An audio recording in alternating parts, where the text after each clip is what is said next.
અંકલેશ્વર નગરપાલિકાની ચૂંટણીમાં ward number 9 માં કોંગ્રેસના ઉમેદવાર શરીફ કાનુંગાના આક્રમક પ્રચારે રાજકીય તાપમાન વધારી દીધું છે। અંકલેશ્વર નગરપાલિકાની સ્થાનિક સ્વરાજની ચૂંટણીનો જંગ જામી રહ્યો છે, ત્યારે વોર્ડ નંબર 9 માં રાજકીય ગરમાવો તેની ચરમસીમાએ પહોંચ્યો છે। અંકલેશ્વરના રાજકીય ફલક પર 108 તરીકે ઓળખાતા અને લોકપ્રિય છાપ ધરાવતા શરીફ કાનુંગા અને તેમની કોંગ્રેસ પ્રેરિત પેનલ દ્વારા મતદારોને રીઝવવા માટે અત્યંત આક્રમક જનસંપર્ક અભિયાન હાથ ધરવામાં આવ્યું છે। છેલ્લા 2 દિવસથી વોર્ડમાં વિવિધ વિસ્તારોમાં કાર્યકરોની વિશાળ ફોજ સાથે શરીફ કાનુંગા તેમના સાથી ઉમેદવારોને ડોર ટુ ડોર પ્રચાર કરી મતદારો સાથે સીધો સંવાદ કરી રહ્યા છે। આ મુલાકાતો દરમિયાન ઉમેદવારોએ માત્ર મતોની માંગણી કરવાને બદલે સ્થાનિકોના પ્રશ્નોની ગંભીરતાથી સાંભળી તેમની સાથે આત્મીયતા કેળવતા વિસ્તારમાં પરિવર્તનનો અનોખો ઉત્સાહ જોવા મળી રહ્યો છે।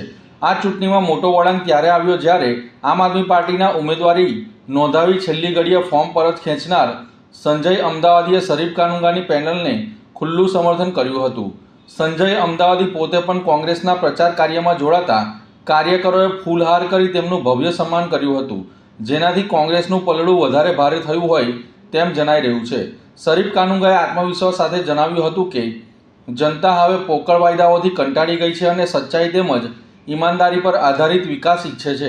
વિસ્તારમાંથી મળી રહેલો ઉમળકાભેર પ્રતિસાદ હરીફ પક્ષો માટે ચિંતાનો વિષય બન્યો છે। હવે જોવાનું એ રહેશે કે 26મી તારીખે આ જનસમર્થન મતોમાં કેટલું પરિવર્તિત થાય છે, પરંતુ હાલના માહોલ પરથી રાજકીય ગઢમાં ગાબડું પડવાની પૂરેપૂરી શક્યતાઓ દેખાઈ રહી છે।